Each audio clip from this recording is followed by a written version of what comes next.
on this computer. All right. It says it's recording. We're recording. Awesome. So, right. So, just responding to what you were saying, Marcus, about the keli and the etzem and the nefesh and how the or is like shaped by the keli. So part of what I was doing is I was looking in the Mittler Rebbe's mimer that apparently this is like based on, and he basically gives like kind of his definition of like what's the difference between like an or pnimi and an or makif, right? So part of what he talks about in it is right this idea that like the essence of an or makif is that it doesn't have a keli. Like that's one of his like three kind of it might also come up later in Ayin Beis, I don't know, but that's kind of like one of his three definitional things about it or makif. And one of them about an or pnimi is that it has a keli that's kind of like fit for it. It seemed like also that's what he was saying here. I don't remember exactly on which page, but it seems like the Rashab also says, right, that part of what a keli is that in some way it must be like an expression begashmi of what the or is expressing baruchni, right? Because he's like that. There's kind of that like Ayin, I think is how he says it. Shayef or something like that. You know? Yeah, right. I guess the way that I was understanding that is actually like part of what the or pnimi like is kind of looking for is a keli, meaning there's something about the keli that actually seems to help the pnimi. That was how I was understanding it, meaning the or pnimi before it's mishtalshel, it can only, before it comes down, it can only see like belokus, right? But when it comes down, it can see belokus and begashmius. So it seemed to me like that was an additional milab. I don't know for sure. Yeah, no, it's a good point. I think then the question becomes like, what is the differentiation? Like it's so easy to in Chabad Maimer to stay inside of tech terms, like into stay like the keli and all these terms. But like, what does it really mean then for the keli to have some shaykhus to the koach? Right? What does that actually mean? Like, is it because it has some quality about it that is similar? How, what's the relationship between the physical and the spiritual in that regard? Maybe that's just an open question. I don't know. Why did you put in the word physical? What'd you say? Why did you put in the word physical? So a physical manifestation of the spiritual, you're saying? No, because the keli doesn't have, we're still in the realm that it's not physical yet.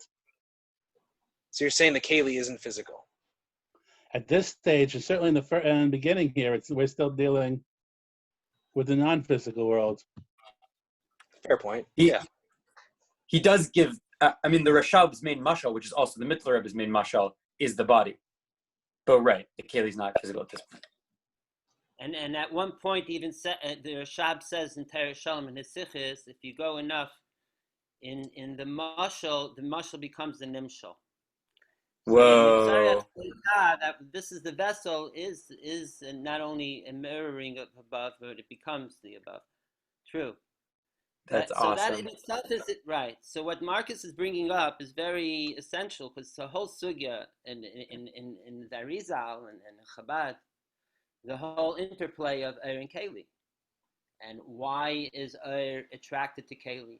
How can Keli contain Eir? Because Eir has two things. One, it's leaving the ma'ar, the essence, like the ray of the sun. But on the other hand, it's ratze lichlal, it wants to go back. So the keli is keeping the Eir out, away from the source. So what is the attraction? So in short, one of the main answers is that it's about sheirish, that the sheirish of keli is even higher than the sheirish of it's higher than Eir, not even higher of Eir, even higher than the sheirish of Eir, says some places. So the Eir, being gili, has a sense, almost unconsciousness that the keli has something greater than itself, a source that's higher than its own source. So therefore, it's going into how it's in general attracted to being keli. Now, how it's mislavish in keli, how it's manifests in the keli, there's the panini and the makif, and that you'll send in Larizal, and right in Shara Eretz Kalim, right? It's in one of Sharim. He goes in detail how it goes inside and the outside. And that's because the keli also has an inside and an outside. That's how the Arizal breaks it down, that the pnimi and chitzain of the makif and pnimi is also in the keli. Then you have another extra element, which is also in the Arizal, is that that from the air comes his avos hakeli. From his avos ha'er becomes the keli. From the thickening, the coalescing of the light itself, so keli has almost the element of air in it also. So there's a way that keli, it's an extension of air anyways, only in a more reified way. So of course we speak in the Maimarim how it's so separate, like nefesh and guf, it's like almost polar opposites. So how could they be together? Sometimes it says you need the overriding koyach hamafli lases to that could hold these opposites together. But on some deeper level, they're one interrelational element on some highest level, which even though they're lower, they still sense, and therefore they could be inside. So therefore, right. I think from Jeremy, thank you very much for bringing out to look into the Mittler Rebbe's Maimer. I looked at it for the first time, and it was great. It's amazing to see the Mittler Rebbe's just his vocabulary. He's really almost like I don't know, Hegelian in a way, the way he writes, and also just bringing down very concrete examples. And throughout Ayin Beis, he's using the same language of the Mittler Rebbe.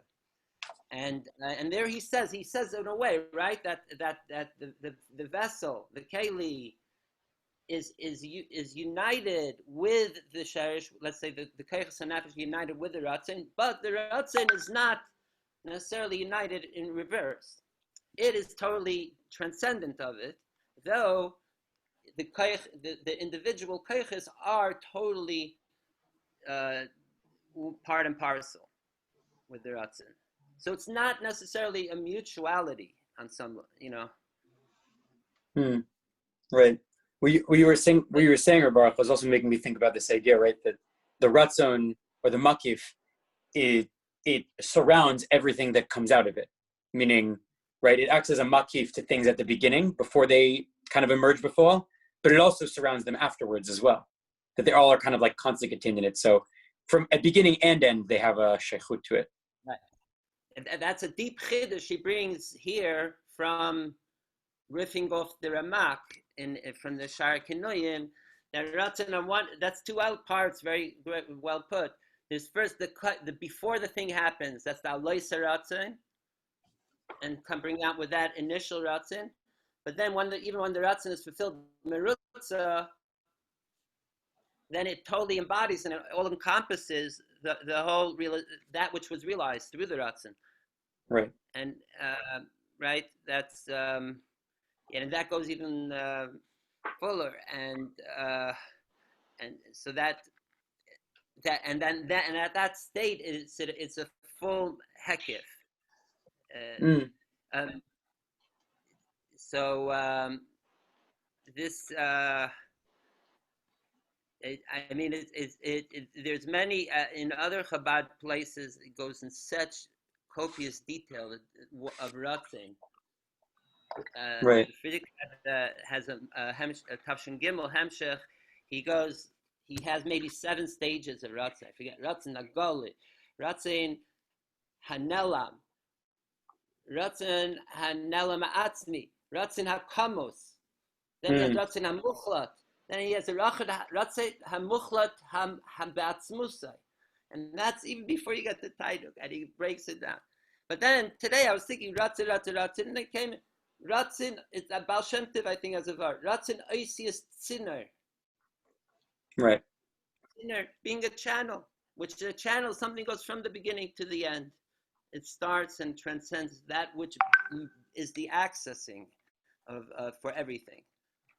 Right. And so actually that point actually also loops into another question that I kind of had, which I think is related to what you were saying, Professor Brill, about the Ramak, that from looking in Likutei Torah and from this, and also it might just be a function of the shiurim that I was listening to, but it seems pretty heavily that like at least the way that I was hearing it seems like this whole idea of in Lukutei Torah, right? The Alter Rebbe talks about this idea of Tanug versus Ratzon, which would normally, I think, be Arich and Atik. I mean, let's switch around, right? Atik would be Tanug, Arich would be Ratzon, right? And the Ratzon, like you said, Ratzon Odiot Sinor, the Arich is actually what's mitpashet, whereas like it's elements of like Tanug and stuff like that, which remain kind of Nelam. So I don't know how that connects to where you were saying about this idea of the Ramak and Keter. I mean, the Ramak obviously didn't have the concept of Atik and Arich, but I don't know if this idea of Tanug and Ratzon is also in him. What do you write? Interesting. The Ratzon discussion is coming from the Ramak. And it's a very complex, and he goes and continues with his whole life, continuing it, and then Alima of then doing Ratzon to Chachma, Ratzon to Chabad, Ratzon to Bina, every variant of how it builds itself up. Interesting. And that's the point connected. is that then when it comes down, it doesn't deal with the language of Kalim. It's not then having to construct something because the Ramak leaves it fluid. Interesting. He leaves it fluid. Yeah, I just read. It's the Arizal who then has to have the reconstruction of the Kalim, in which everything has to come down now in very fixed Kalim and fixed photons. In some way, everything has to be shaped and picked up and reworked. You mean he's not machriya? With a fluid, do you mean he's not machriya between atzmus and kalim in terms of, in that regard? He's not machriya on that machloket of like that. Is the ore different? He has a very famous that he holds it both ways. Right. From our point, kalim are only from our point of view, and at some points he even says it's only from our linguistic point of view. But in the end, he says that we're dealing from the divine point. It's atzmus. I mean, you could just read the very beginning of Pardes Rimonim. Ben Shalom is nice. You can just read the straight text, and he tells you there are these two sides out there, and I'm going to resolve it this way. Fascinating. Basically, he's just saying Elu ve'elu in a way. He's saying he's not saying Elu ve'elu because he's the one who really comes up with what later we know is Mitzido Mitzidenu.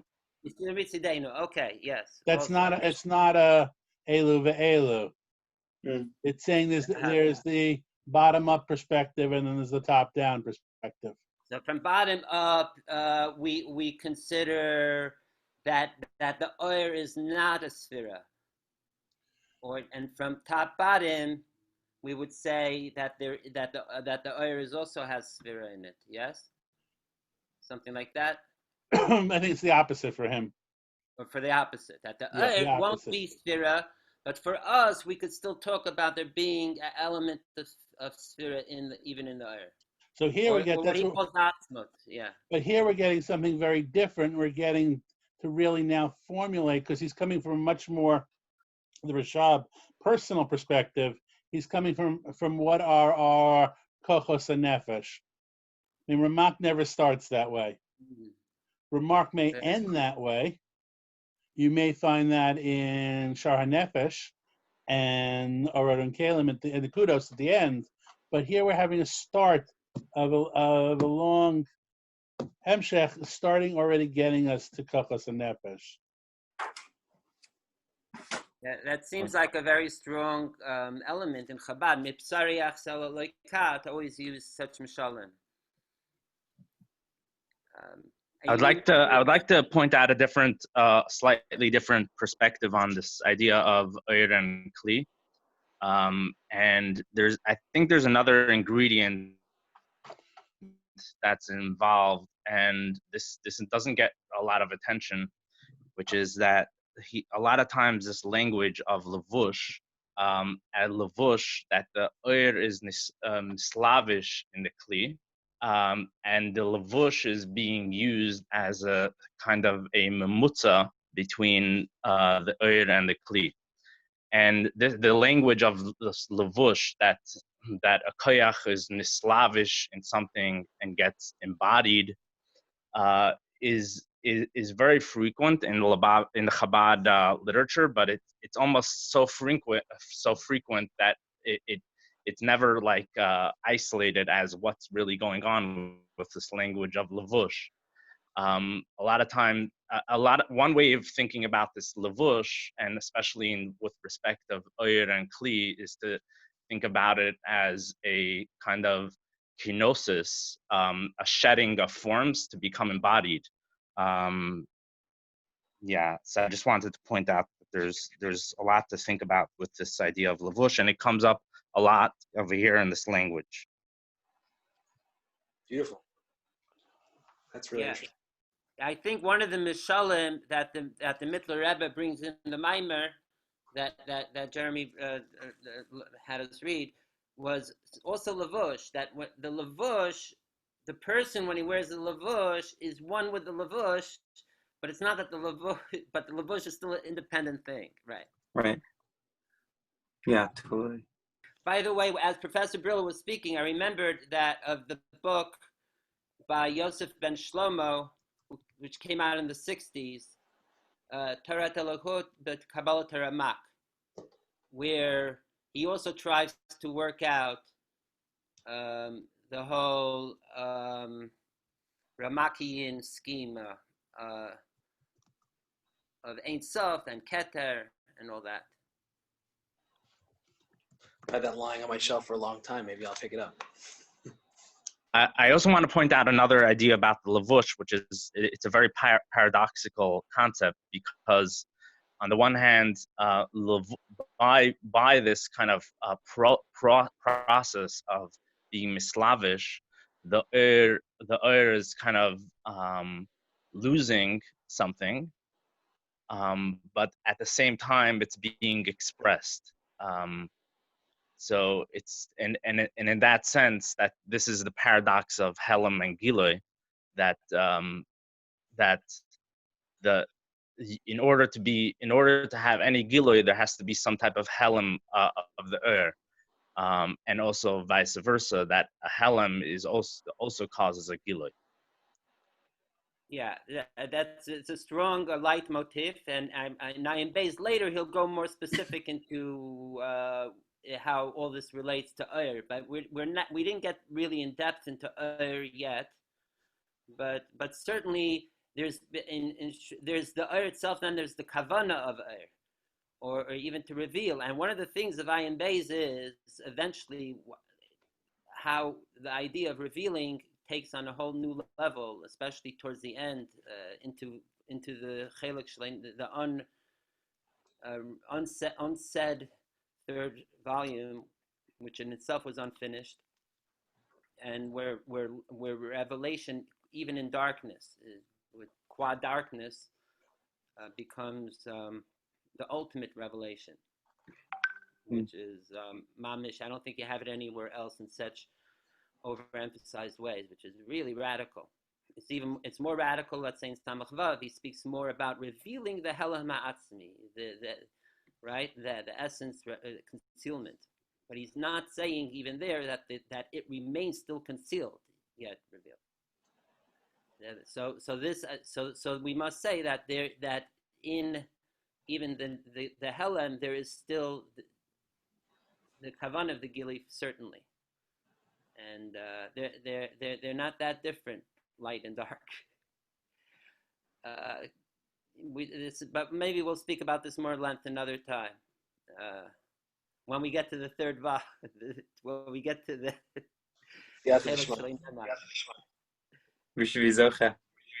you know, sometimes you don't want to read the whole War and Peace through. You want to just like get, or Anna Karenina, you go to the end.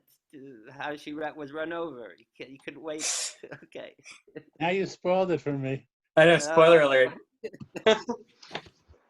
I have one more. I have another question, if that's okay. Yeah, great. We'll go for discussion. The concept of machriach, and what's machriach and what's not. I think that was a little bit confusing. I think that the idea that the or panimi or the koach is machriach is not machriach over the keli, while the or makif seems to have this power of machriach. if I have that wrong at all, let me know. But if someone could just Could explain, you just repeat it?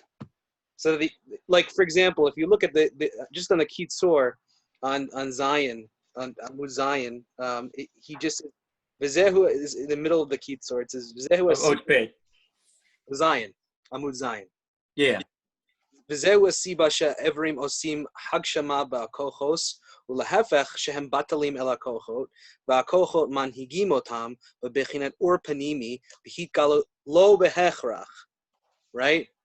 והתגלות הכוחות כפי מזיגת האיברים, right? So it seems that the or panimi is lo behechrach over the kalim, right? But he says in another place, it seems, I think, that the or makif is behechrach. And if that be so, like, what are the characters? What does he mean by hechrach, and how do you conceptualize that difference? Yeah. From the shirim that I was listening to, what I understood is it's the idea, right, that basically the or pnimi, part of what actually makes it the or pnimi is the fact that it is a keli. If it didn't have somewhere to go, again, whether or not they really exist, LP, whoever, but if they don't have a place to go, then it's not gonna basically do what it's supposed to do. It needs to come down, it needs to mitlabesh into the kli, and through that, the kli is kind of like activated, right?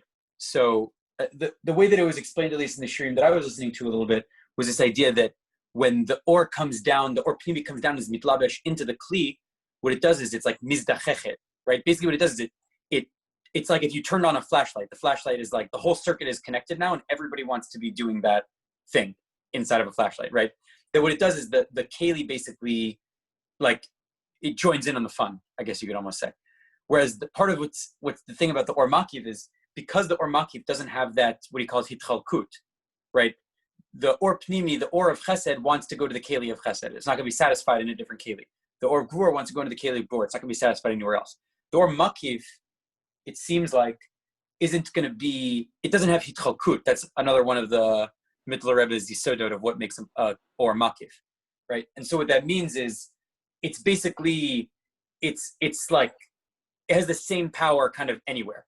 So for anything nothing's going to, I don't know what an analogy would be that's good for it, but basically the makif, for it to work, the keli has to be totally batel to the or makif when it's mitgala. Like, it doesn't join in on the fun the way that or pnimi goes in, because when the or pnimi goes in, it's actually machaya the keli, and the keli kind of benefits from it.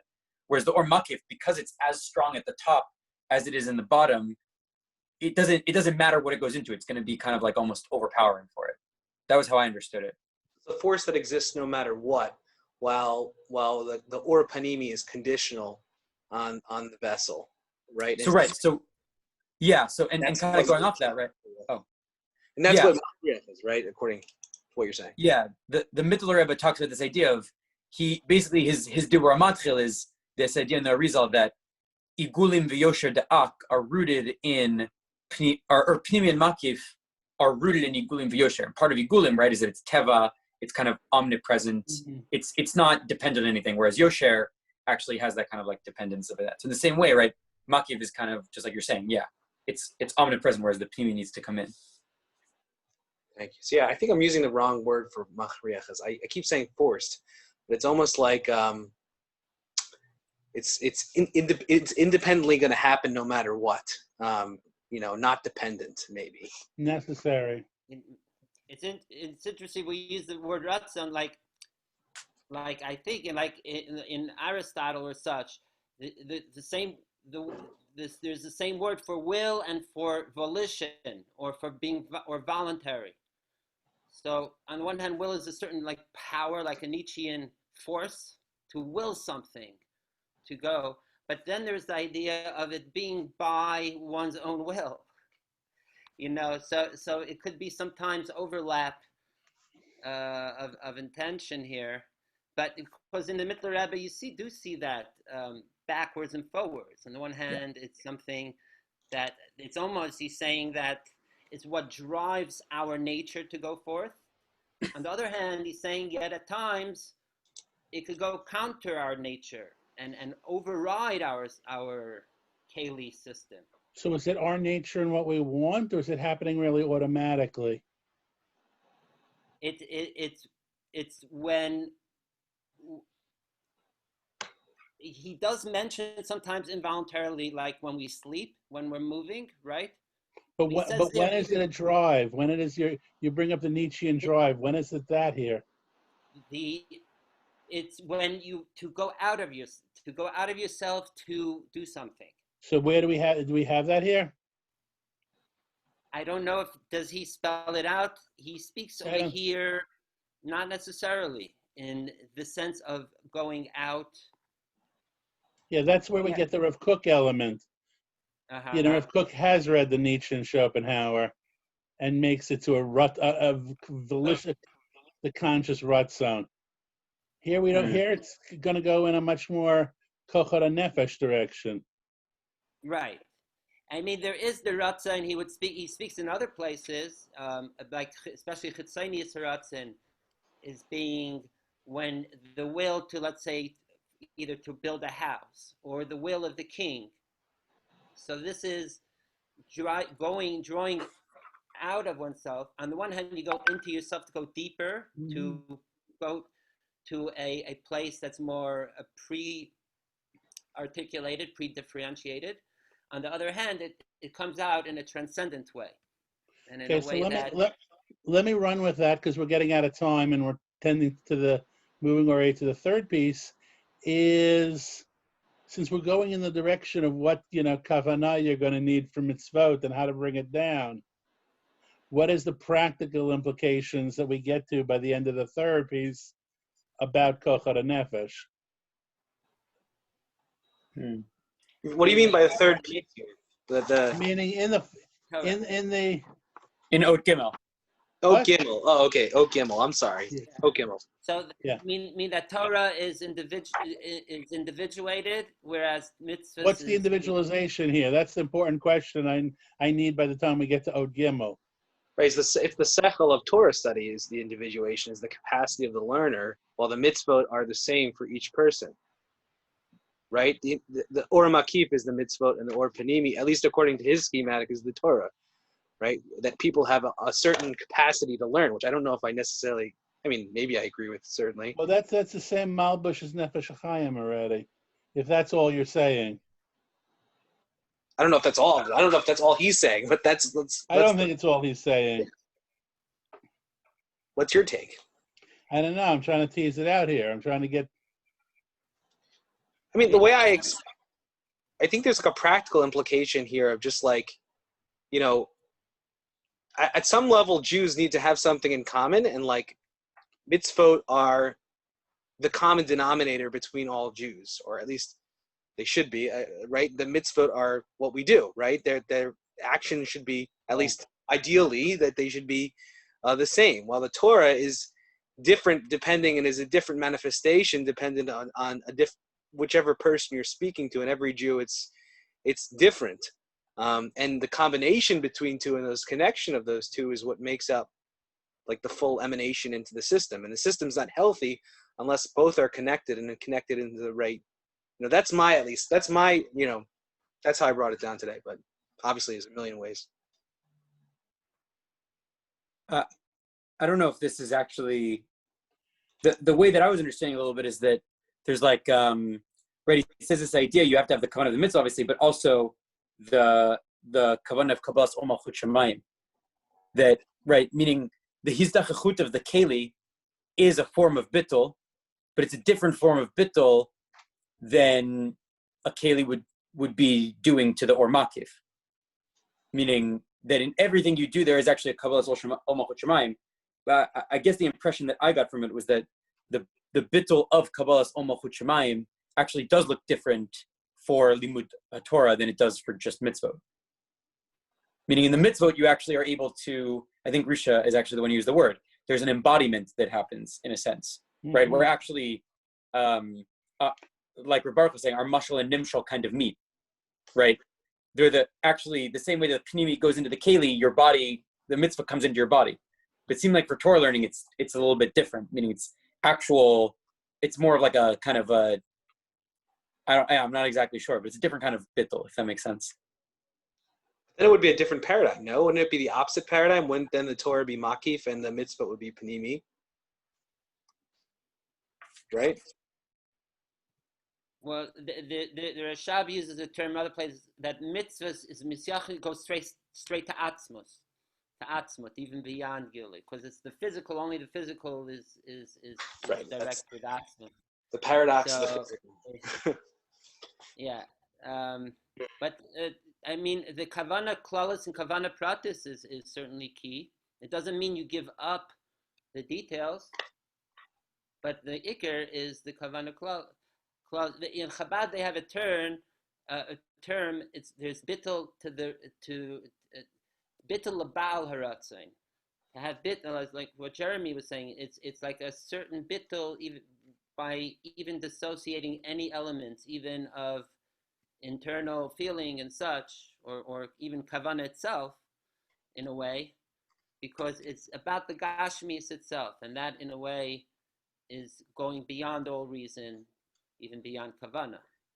So, Yeah. so mitzvah has, in a way, has a certain can something that transcends all of the need of analysis and all that. Well, and actually, Marius, looking back at it, I think you're right. Like, actually, the Torah itself does become kind of it actually becomes like the or pnimi here, right? The mitzvot are shavot. So I don't know. It's making me think about this idea of the pashtut of the Torah that you learn into your body, in a sense, right? I'm thinking about it kind of even in the context of the dibur matzah at the beginning, right? That there's kind of an extra keter that you get from naaseh before nishma, which is also in the sense that, right? I mean, the ratzon has to come before it's hitpashtut, meaning the mitzvah would have to come before the Torah if the Torah is nishma and the mitzvot are maseh. I don't know if that makes sense what I just said. It does, yeah. No, I think it definitely makes sense. I thought what you said actually was very deep in terms of what happens if you mix embodiment with makif, right? If everybody's mitzvah is that, like in rabbinic Judaism, a mitzvah is a mitzvah is a mitzvah, right? Like, like I put on tefillin, you put on tefillin, as long as we do it halachically correctly. Yeah, you can have all the kavanahs in the world, right? But a mitzvah in its base sense is machriach as we defined it, right? Maybe. So I'm not going to take that one so easily. why? It's a whole separate discussion, but I'm not going to take that so easily. Well, at bottom line, the minimum, like, of course, a mitzvah done with kavanah is greater than a mitzvah done without kavanah, and so on and so on and so on. But at least the minimum standards, right? What really matters is are you Yotzi or are you not Yotzi, right? Like there's like and therefore we're going to get a whole realm of mitzvot tzrichat kavanah, all many thinkers out there. So I'm not going. I'm not going to take the overgeneralization on that account.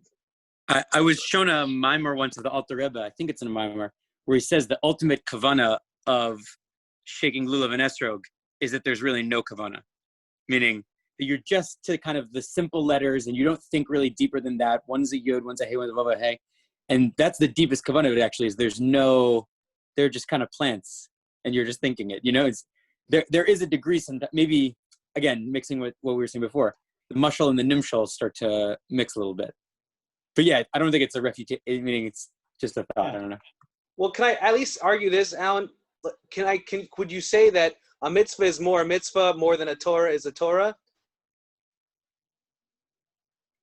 Mitzvah is no, because there are a lot out there who would just say the otiot machkimot, and it's the very power of just reading it or reciting it that counts, even if you don't understand anything.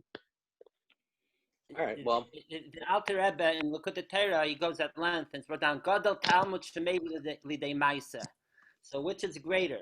There's two ways you could read it. Gadol Talmud, that Talmud is great because it brings to the day, is greater than Maisa because it leads to Maisa. But then no, if its whole greatness is because it's Mei Lidei Maisa, then really Maisa is greater. So, and that's ultimately where it leads off. I just want to say I have to run to a quick thing, but this has been really awesome. I'm not ending it, but I'm just going to run out. So why don't we end it now? Because it's a good start, and we continue next week. Yeah, it's a good discussion. 3 more OTOs, same time next week. Oh, great. Thank you. If anyone has any suggestions about how this can be different or if this was good I want to make sure it's good for everybody, Yeah. We can keep doing this. So. Amen. Okay, maybe we could either on Facebook and or a WhatsApp, but the Facebook, if everyone's on Facebook, that works. Okay. We'll just continue and yeah, I don't know if anyone else was going to, like Professor Nathaniel Berman was going to. I don't know what happened. He was going to maybe come on. And David Brusawanka. There were a few other people that said they were going to join us. Okay. We'll get him next week. Welcome. Yeah. And then Yes. I give a thing tomorrow night on Kigavn and Alter Rebbe and the Siddur in Dach. So we've been going through Yichud Eilah, Yichud Tata, and tomorrow we're going to cover on the Kisei HaKavod. Cool. If anyone wants to take Okay. a trip, come check out on my Facebook page. Send the link. Thanks, great. everyone. I look forward to this. Adios. Bye. All right. A guten. Thank you.